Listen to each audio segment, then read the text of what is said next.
Hey guys, welcome back to the channel. Thank you so much for clicking over. I mean, so if you guys keep clicking, if you guys keep clicking, I'll keep making. And today we're talking about Jeff. We're talking about production today. And so obviously productions come into fire, especially like the past. I'd say like a good 10 seasons. I feel like we've gone from just absolutely like simping over Jeff. I mean, we all love Jeff. To now, people are starting to become more critical as these twists get crazier and crazier and crazier. Before we get into it, 70% of you guys who watch these videos are not subscribed. Let's change that. It's easy and it's free. The post-game show is tomorrow, so if you're free after the episode, right after it ends, we always go live and talk about it and have tons of fun there. If you're new, subscribe, and if that's it. Let's get right into it. So I feel like overall, to me at least, production has definitely taken some hits as far as like my personal opinion on them. And I just think that Jeff has shifted since taking over the role of executive producer, especially after the when I believe he got the role of executive producer around the time of Nicaragua or Redemption Island, like somewhere around there, I believe, because he was going to quit after Gabon, but instead he stayed, and I feel like CBS wanted to like reward him for staying by giving him the role of executive producer as well as his already role of hosting. And I think since then the show's taken a little a turn. Obviously, since then we've had so many great seasons. You know, like we've had 28, we had 33, we had 37. You know, it's like, but at the same time, I feel like that was almost in spite of Jeff in production. I mean, I think since Jeff, since I'd say around season 30, Jeff's opinions of cast members have like gone from being like, or like, you know, in interviews, right? So like for an example, when he'll do his pre-game cast assessment back in like season 18, he would just straight up roast people and just give his honest, unfiltered opinion. And I feel like now he just doesn't do that. I feel like now Jeff has this like feeling of like if he gives an opinion, he's gonna offend somebody, and so he seems to just be almost afraid to give his actual opinion on certain things and players in the game. Like when you watch the 37 cast assessment, it's just Jeff saying, "Oh yeah, well it's a very very good player, very savvy player, very interesting story. You know that's gonna be fun to watch, like this and that." It seems to me like he has kind of lost his ability to have an opinion, very similar to a person who we called out last time in our hap. I feel like Jeff, as far as our hap goes, like Rob has no ability to have really an opinion anymore. He's very bland, and I feel like Jeff is that same way now. I feel like they kind of share that characteristic nowadays, whereas in like before, Jeff was super duper opinionated. I guess is the word there. And so I don't know. And on top of that, obviously with more advantages coming into the game, I feel like Jeff does feel like he needs to really promote that and make the show about advantages and not about people. And I think that's a huge flaw with Jeff. I also think that production, or like Jeff thinks that production needs to try something new every single season. Like I believe it. I read in an interview while I was making my How Long Is Survivor Going to Last, and Jeff had said something like along the lines of, well, we needed to do something cool every single year and new every single year in order to maintain our audience, which I thought was super silly.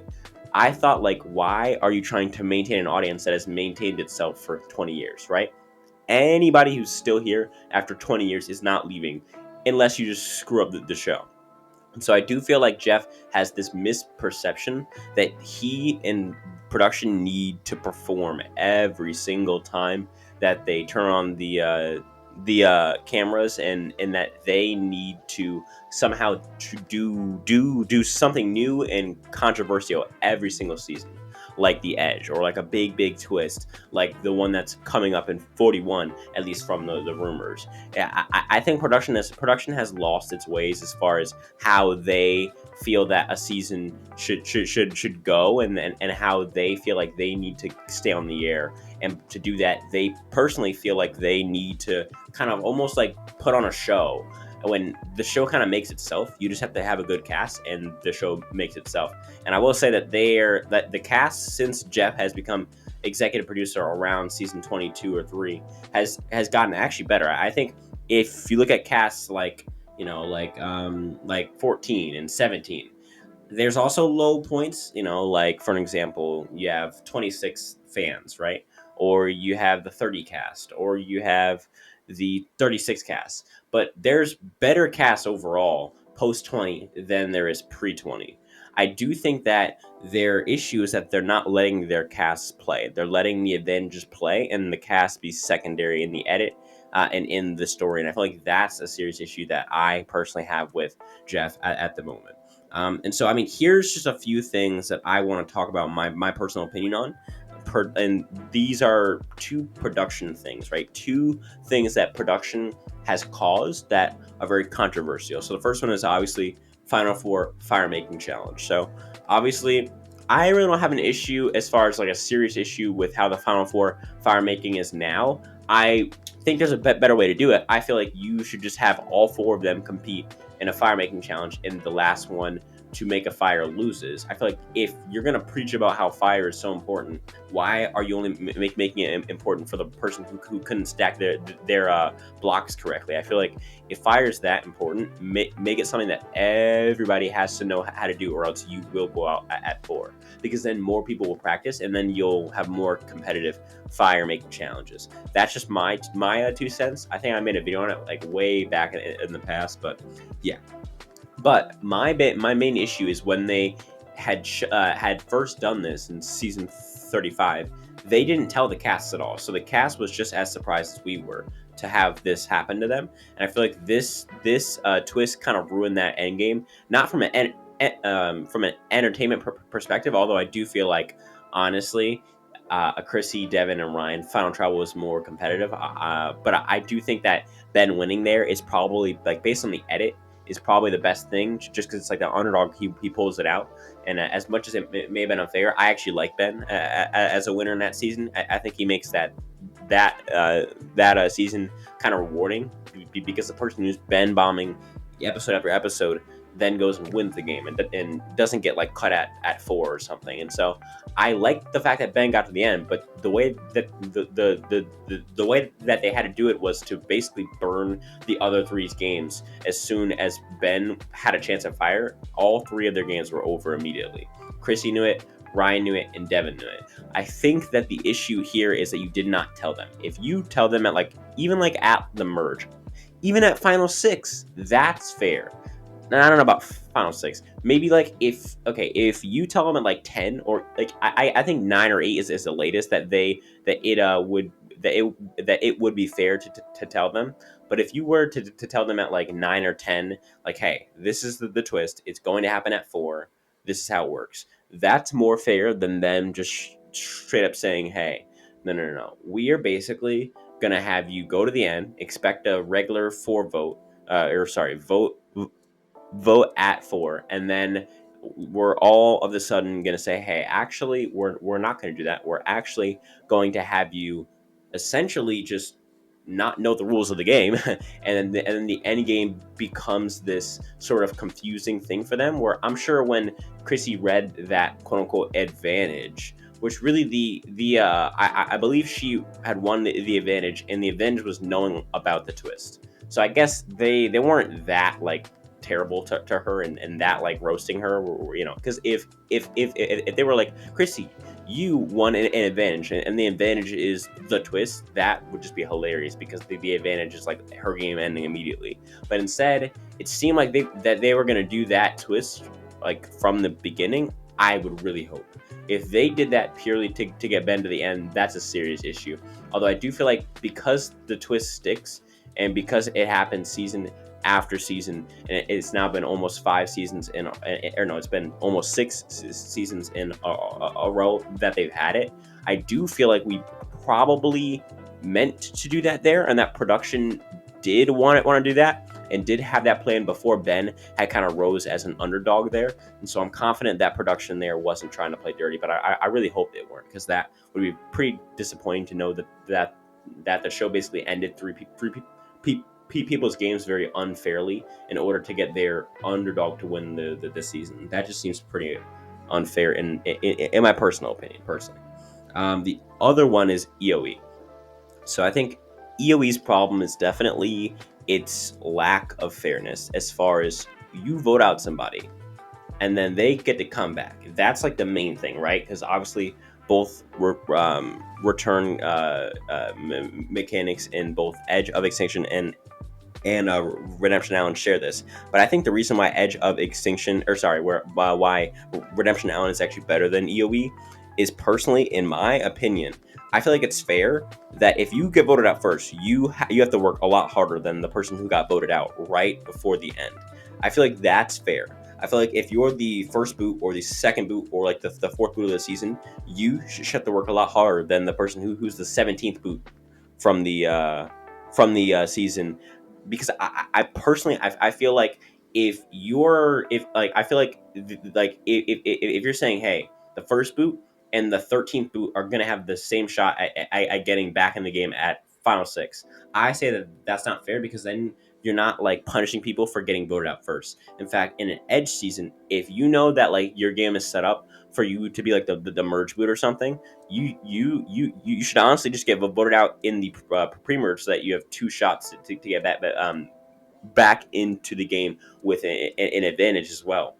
And then on top of that, the giving these people who are already coming into the game with an inherent advantage of knowing what the jury wants and being able to bond with the jury, and also have the jury live the same experience as they did. Not only that, but they also are getting advantages. So I believe Rick Devon's got an idol. Or it was a weird idol, but it was an idol nonetheless. I believe he had to share a piece with David or something like that. But he got an idol. And then I believe Natalie bought an advantage. I believe Tyson did as well, but Tyson didn't get back in. And so I do feel like overall, if you're gonna have them, do EOE, at least exclude advantages from being given to the players who are getting back into the game. I feel like that's personally, to me, not very fair. So those are the two examples to me of the times when production just straight up overreached its power and ruined entire episodes, if not entire seasons. I think EOE changed. I think both of those seasons, someone else wins if both of those twists don't happen, and that's not fair. That's just simply not a fair way to produce the show, in my personal opinion. Next, really lastly, I just want to go through all of these seasons and really just talk about the seasons where Jeff and production have seemed to embrace this wokeness and this ultra progressiveness, and kind of almost like been preaching it in order to, in my personal opinion, appease to communities that can give them more money and more viewership, and I'll explain that later on. But first, we have the first instance of what I feel like is blatant wokeness in Survivor, and that's at the Worlds Apart reunion. So a lot of people don't actually remember this, but at the Worlds Apart reunion, this is the first time where Jeff tries to like appease to these Twitter fans. So I think they actually showed tweets from Twitter fans saying like, wow, the treatment of women on this season was terrible, this and that, and like the men need to respect women. And basically, this is the first time where we ever see like the Twitter audience actually influence the show. Like Jeff wants to appease to this Twitter audience so bad that he's willing to ruin an entire reunion show, and the only reason that it got saved was because of the second chance, results reading, or the second chance ballot reading. And so I do think that this really kicked it off, because this was the first time that, hey, like, I can go on Twitter, say that somebody's sexist, racist, or homophobic, and then change the entire show. That's a big step, and I feel like this is the first time where it really became apparent to the audience that was possible. And so what had happened here was that they tried, to do this, and they attempted to call out Will, Dan, and Rodney. So they had got to Dan. They did a very thorough ass whooping on Dan, where they made him they basically like asked him like, okay, so like we hear that you're mad about production like editing you saying that I believe it was Rodney's mother is like a horse, is something like that. And so I do feel like right there they were trying to get Dan to say like, well, you guys edited me wrong there, and he did, and they had footage ready of them It's basically like the raw footage of Dan saying that. And then after this, they move to Will, who's a lot more, I guess, of an emotional topic here, because him and Shireen, where he had said some very mean things to Shireen, which had caused Shireen like a lot of emotional burden. I don't want to use the word trauma, but maybe I don't know. But basically, they called out Will.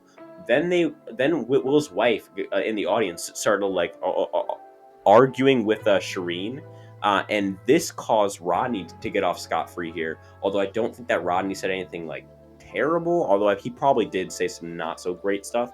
But I think that if anyone's not gonna get called out here for what they said, I feel like Rodney's your like the best case scenario here.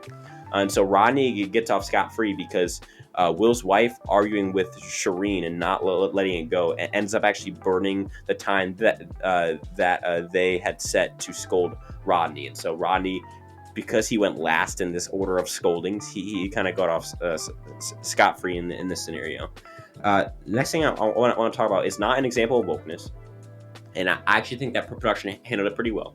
But the whole Zeke Varner situation. So after the Zeke Varner episodes had aired, and after the season was over, Survivor had actually received an award from the I believe it's the GLAAD Awards.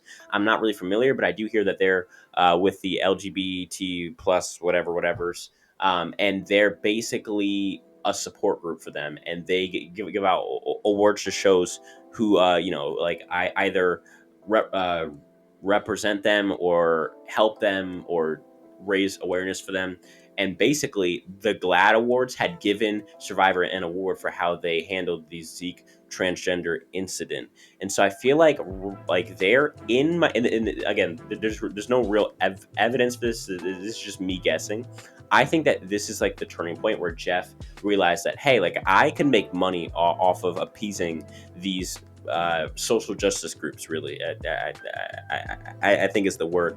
I feel like this is the moment where Jeff equated, hey, being woke, more recognition and more money and more accolades for Survivor. And I feel like Jeff may have had that come to Jesus moment, quote unquote, at least in his head, where he thinks in his head that more woke equals more viewers, more money, and the show being on longer. Which, I mean, I guess he has good intentions there, but obviously not very good actions that came from that. Then we have season 39. So season 39 is the next time where we get any blatant wokeness. The first thing I want to talk about isn't really something that I really have a serious issue with. It's the do-rag comment, the comment where I was like I don't know, like it's not that big of a deal. I really don't think it's that big of a deal.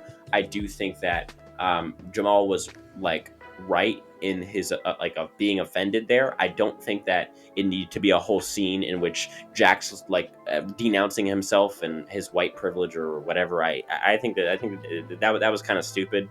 But at the same time, it's cute. Whatever. Who cares? I feel like that's not that big of a deal.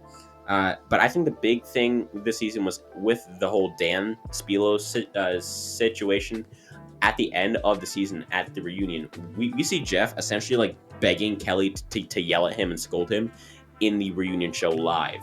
They actually filmed it they did tape to live or tape to air or something like that, where they filmed the reunion show and then released it 2 hours later. I do think that we did get from Kelly. Basically, they trotted her out, made her sit there, and they wanted her to yell at Jeff for being a misogynist, basically, which I think is hilariously stupid. And obviously, Jeff just trying to quote unquote correct his privilege and be a good ally or something stupid like that. I feel like if Jeff had asked her hey, or had he even apologized because they didn't act quick enough in taking Dan, or at least trying to have a at least talking to Dan.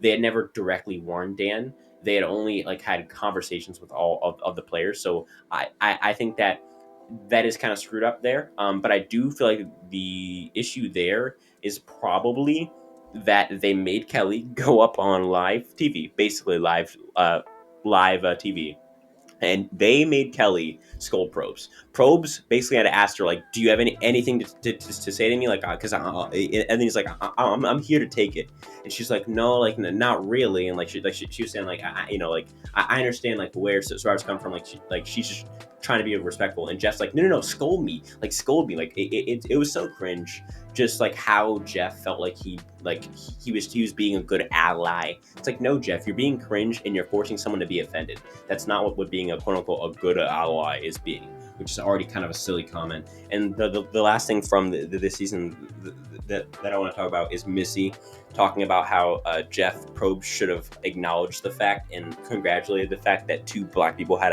immunity at the same time, or had individual immunity rather at the same time, which I think is the dumbest thing I've ever heard on Survivor. And season 41 is airing right now, and this is still the most dumb, woke thing that I've ever heard on Survivor. What do you think Jeff's gonna say? Wow, how surprising, two blacks with immunity? Like, come on. Like, that is not only kind of offensive, honestly, as like I'm black, and like I feel like that's pretty offensive if Jeff was like, oh my god, two black people, they want immunity and they both have it at the same time. Wow, golly, like that's not only kind of like offensive, honestly, but also just kind of cringe. Like, that's very, very cringe. I don't know why Missy expected Probst to just say that out of the blue, and I think even Probst here had kind of shot back. Although of course Probst did what he did, and Probst pandered. And I feel like Probst, like, here at first he's like, what? And then like he realizes, oh, this is a woke moment, which I feel like is stupid. I feel like overall, if you're going to allow like somebody to like make these comments and then agree, I feel like that's a serious issue.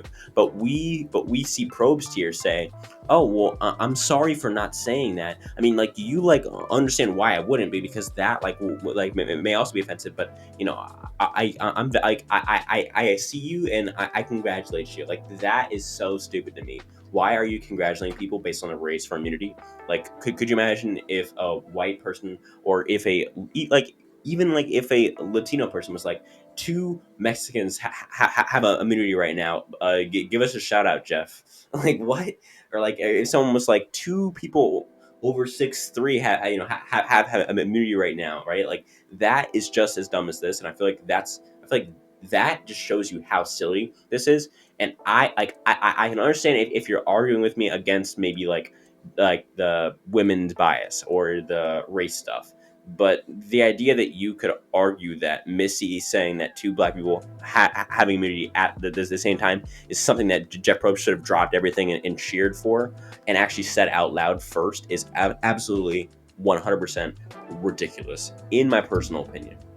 And so I do have that also on here. Then as we move to 40, we get to the women's bias. So Sarah actually makes this comment at the final six, as like towards the start of the finale, where she can start to feel that the jury is not going to vote for Tony over her. Or sorry, that the jury sees Tony's game as better than hers. And in response to this, she like gives a speech about how women, like, there's bias against women. And basically that if a woman makes the same moves as a man does, they're seen as a bitch, while the man's seen as a good strategist, which I think is inherently not true. I think if woman says something that's bitchy, then she's called a bitch. If a man does something that's terrible, he's called a dick. Like, there's no in between on that. I feel like if you're going to call out one group, you need to call out everybody, and I feel like that's what happens. Like, have you seen Russell's Final Tribal? Like, you cannot tell me. I mean, that's actually a perfect example of if Nally had made those moves, they probably still vote for Nally there. It's based on your personality. Everybody respects games, or at least the people that respect strategy there always respect strategy. There's no exception, and I feel like it's almost people like, and I feel like there, I honestly don't blame Sarah there, because I feel like Sarah didn't really mean everything she was saying there. I think she does like agree with a lot of it, but I don't think Sarah was like being woke just to be woke there. I think Sarah was actually just pandering to the jury and trying to get them to either change their minds and say, okay, well, I'm actually, I'm going to look at her and Tony's games as even, or trying to get the women's jury votes by appealing to something that they may also appeal to in like the whole social justice, women's whatevers. And so I do feel like she's probably pandering to the jury in that spot. I don't think that she was being completely genuine there. And so I do feel like she's justified there because it was within the game, and I don't think Sarah goes home and is telling everybody about how there's women's bias in Survivor Wrestling. I do think that a character like Shan definitely goes home and goes to her church and talks about how melanin, melanin, melanin. Like I don't know, like for the culture. I don't know. That's all I'm saying. Okay, and then in 41, we had the whole guys thing first, which obviously production just wanted to do that before the season had even started, and they were obviously just like looking for a scapegoat or for like someone to call a brave. How brave, just like our Hap does, and so I do feel like they already wanted to do that, and that's why Jeff was so adamant the first time he asked, like nobody feels that way.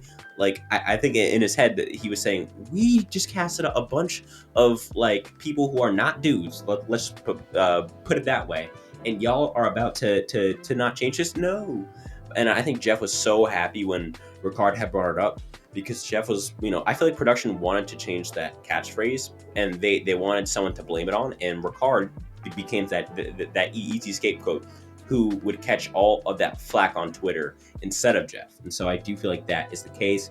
I also want to talk about the camp out, in which it's a 4-person, or at least it was a 4-person black person alliance with Danny, Deshaun, Liana, and Shan. And so I don't know.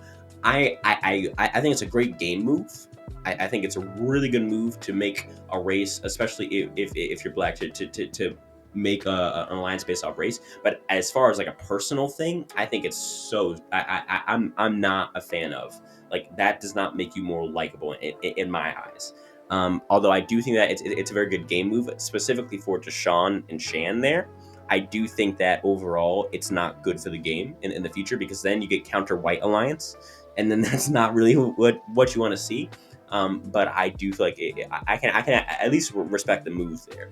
And speaking of the camp out, we have the BIPOC rule where 50% of the cast cannot be a certain color. Yeah.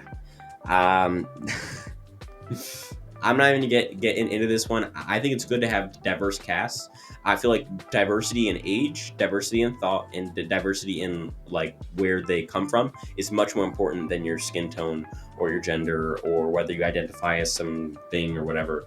I think it's more important for those first 3 than those last 3. That's just my personal opinion, though.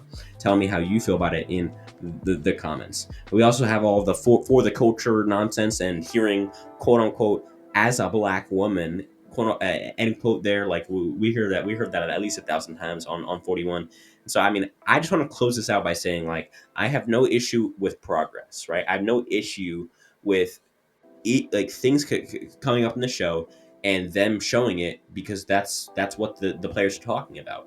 I have an issue when production forces it, when production says, wow, this could get us recognition or make the Twitter fans happy, so let me go ahead and shove all this stupidity in your face. Like, it's one thing if a player says it, because then I can make fun of the player. If the show is trying to push it, it's like, how can I make fun of a show that I respect so much? And so you do lose that sense of respect sometimes for the show when they do go full woke like this. And so that's just my personal opinion on the matter. Yeah, that's it, guys. The post game show is tomorrow, right after the episode ends. So if y'all want to see that, check it out. It should go live within 30 seconds of the episode ending tomorrow. Apparently, Jeff is saying that this next episode is going to be, quote, the best episode ever. So tell me about your thoughts on that in the comments and whether or not you believe Jeff. Obviously, there's this big twist next episode called the do or die twist. If you don't know about it, I don't really want to explain it now because I'm kind of out of breath here. But go look up Do or Die Survivor or Do or Die Twist Survivor and click the first link, because the rest of them come from the Spoiled Survivor Reddit, and that might have spoilers on like boot lists and stuff like that. And so I only clicked on the first link. So I would suggest that you do the same. None of this happens without you guys. Without you guys, I'm just a weird guy talking into a weird microphone. Oh, and we're also like really close to 1.5K, and I think we're at like 1.36 as I'm recording this. So if you haven't already subscribed, I mean, maybe you could be the 1500 subs. So I mean, that would be kind of cool as well. So if you want to help me get there, subscribe if not already subscribed. Apparently, a lot of you are not, which is I think a crime. So thank you so much for watching. If that's, I'll talk to you guys in the next one. Peace.